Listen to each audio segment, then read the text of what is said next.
Hey, all right. Man, we are live on YouTube. How's it going, Amy? Good. That just happened so fast. Like I'm like, oh, there we go. Here we Sometimes it go. happens really fast like that, but most times it doesn't. Most times it's No, just kind of, and then we're I there. know. But this today, it's like, Boom, boom. let's We're go. on. Let's go. We're Let's on. jump in here.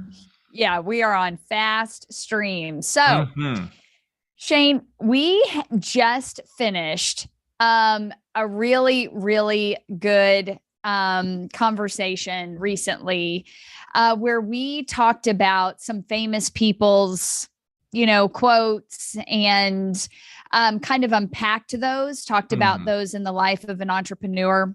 I've gotten some great feedback um on the what was the football player's name? Tom Brady. Thank you. That guy. Tom Brady. Oh, my Yep. mind just went blank. Look, people, I need at least 7 hours of sleep. And my youngest and I were Hmm. not getting 7 hours of sleep last night, which is not like her and not like me. So if I'm a little like, that's why. So just grace, please. So we just finished that series, got some great feedback on it. Really good. But I thought it might be interesting for you and I to share just some experiences in our own lives. Some people would call them unfortunate events. But as I look back over my own history, I see, wow, if this unfortunate event had not happened, I would not be where I am today, or I would not have what I have today, or I would not be experiencing what I'm experiencing today. So we're going to, you're going to share an unfortunate event that led to a great success, either personal or business. And then I'm going to do the same. And as we go, we would love to hear from those of you that are listening in the comments below, or you can email us. I'll drop the email in the comments, and you can email us your story of an unfortunate event that led to a series of successes. We would love to hear that, and we might even highlight one or two or bring you on. That would be even fun to have a conversation. So, Shane, I know that there is a long list. There is some days, Shane and I think, are you my brother from another mother? I mean, really, like we're like, did that wait, that That's happened right. to you That's too? right. Yeah. Even No our doubt. spouses are like, Yeah. Yeah. did y'all get separated Separated somewhere along along the the way. Yep. line? Yeah, right. So there's been some interesting experiences that you've had. And I know that there has been some direct correlations to the success that you're having today, both as a husband, as a man, as a father, and as a business owner. So what do you want to share with us today? I'm gonna go from the business owner standpoint and Okay. share an unfortunate event that occurred when I was an employee that helped me become the business owner I am today in helping clients do very specifically what I work with them on. I was part of a very fast growing startup, right? Like literally sitting around an 8-foot table that I shared with two other guys, one computer and an email address. And that was kind of like the beginning, And so the rocket ship growth it didn't prepare me for what was coming, which was a whole lot of responsibility for other people, right? And I had a hard time learning the difference between management and leadership. I didn't know at the time that you could not manage people, that you manage processes and systems, and you actually lead people. So in part of this rapid growth, we were seeing 38, 48, 52% growth year over year in the quantity of customers that we were servicing. And so, when we're trying to get all of this product out, we had more than 100 SKUs that we were selling. And so warehouse space was a big focus, not just warehouse space, but how do we organize the warehouse, the racking to be able to have the pick line set so that it would be smooth. And then we grew to the point where we said, we can't keep doing this where it's just manual, people remembering what order to pick what to go into the box. And so we put in a pick to light system. So an automated system that would tell you exactly, if you were an order picker, what to pull and what to skip. Wow. In our busy season, we were much like a Christmas tree farm. We did 90% of our business within a 3-month period. And so, man, when the orders came in, it's game on. Well, this system was not ready when Christmas tree season started. And so I was fired up.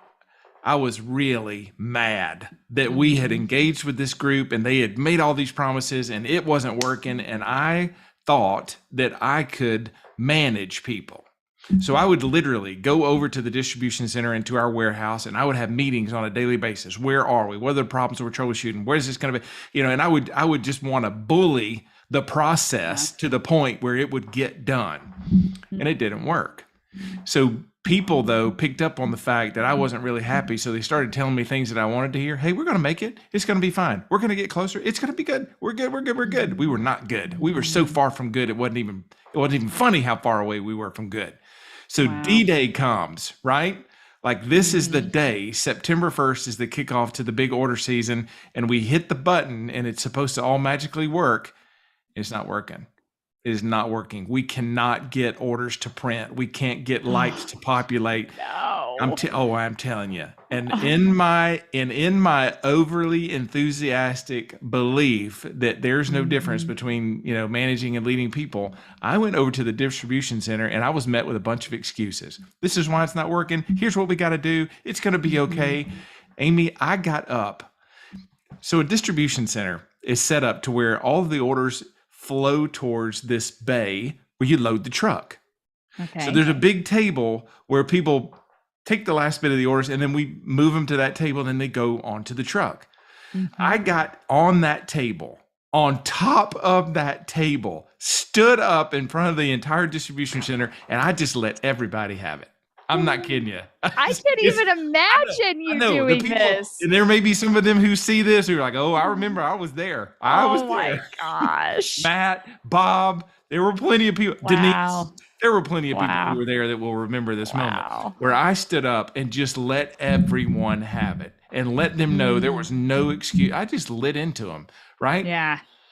And in that moment, as I'm up there on that table and I am just wearing, it hits me. This is not good. This is really not good.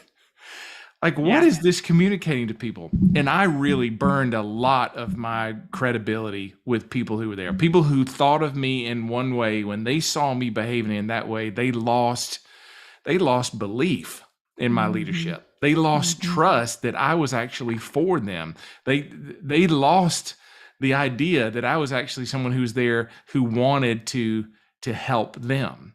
Like I made that moment all about me.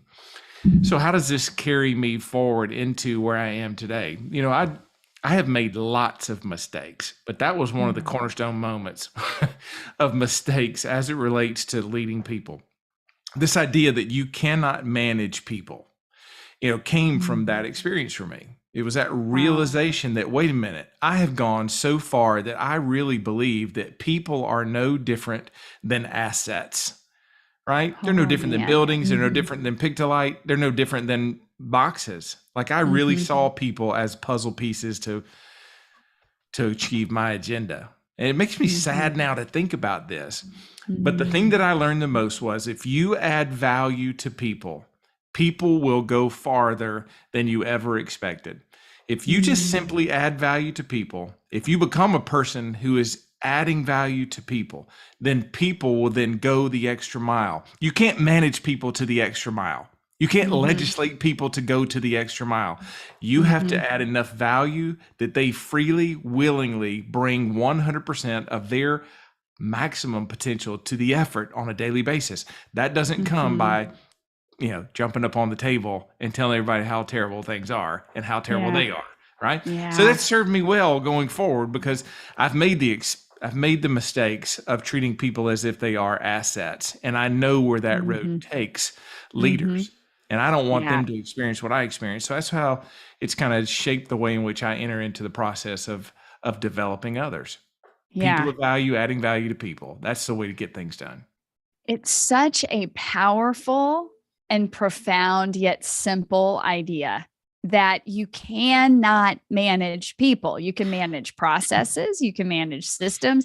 Heck, you can manage yourself, but you cannot manage other people. That's right. And what a defining moment as a leader right? To be like, oh man, I can't even imagine you getting that far. I know. Like, the man that I know today and the husband that I observe you to be and the father and the leader I cannot even imagine you jumping up on a table and letting the world have it. Let them know. I This is can't not even good, imagine. people.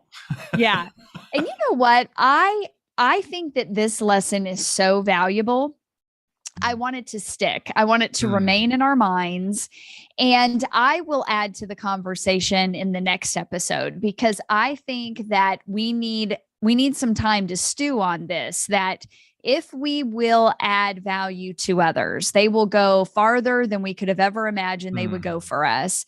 And we see this play out not just in the people that we lead, but in the sales process. We see it in managing money. We see it as we are leading our children. We see it as we are interacting with our spouses.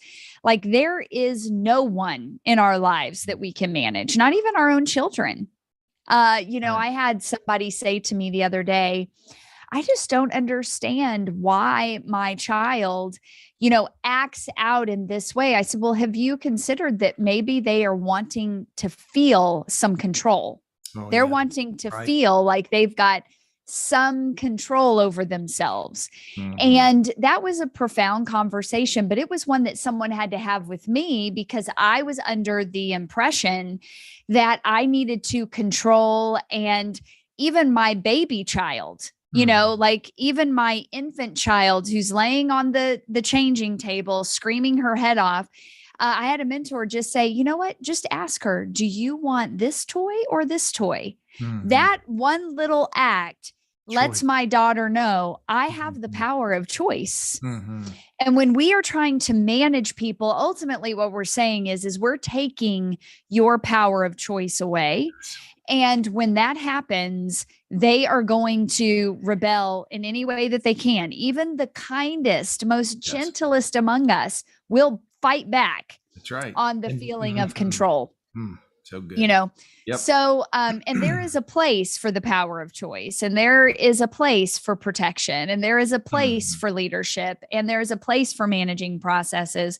And what I heard you say as we're wrapping this up is that, look, I could manage, I could control, I could get angry, I could have a fit over the processes and the systems. But when it came to the people, I had to give them value. I had to give expectation. I had to follow up on those things on a daily basis.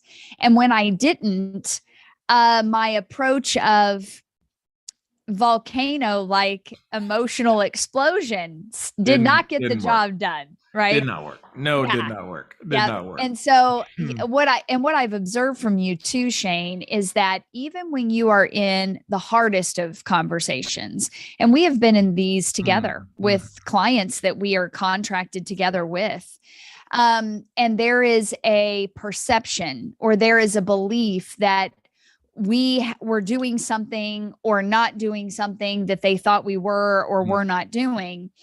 And I've watched you just toe the line gracefully and just help them come to the resolution and the answer of the truth of what was actually agreed on what was actually happening. And it let harmony remain in the relationship where we both could maintain self-control on both sides of the table, even go on to do great things together. Right. Yep. And so I am grateful that you had that lesson, because I know myself and, the clients that I've had over the last few years with you are proof that you have come a long way. So thank you for sharing that unfortunate event with us and the success that came from it. And next week, I'll share with you an unfortunate event that happened to me and the success that's come from it. And remember, we would love to hear about your unfortunate events and the successes that came. And so I will link our email below and send us your story. We'd love to hear it, maybe read it. If we have permission, let us know that in the email and possibly bring you on to talk with us. So we hope you guys have a great day. And remember, systems run businesses, but people run the system.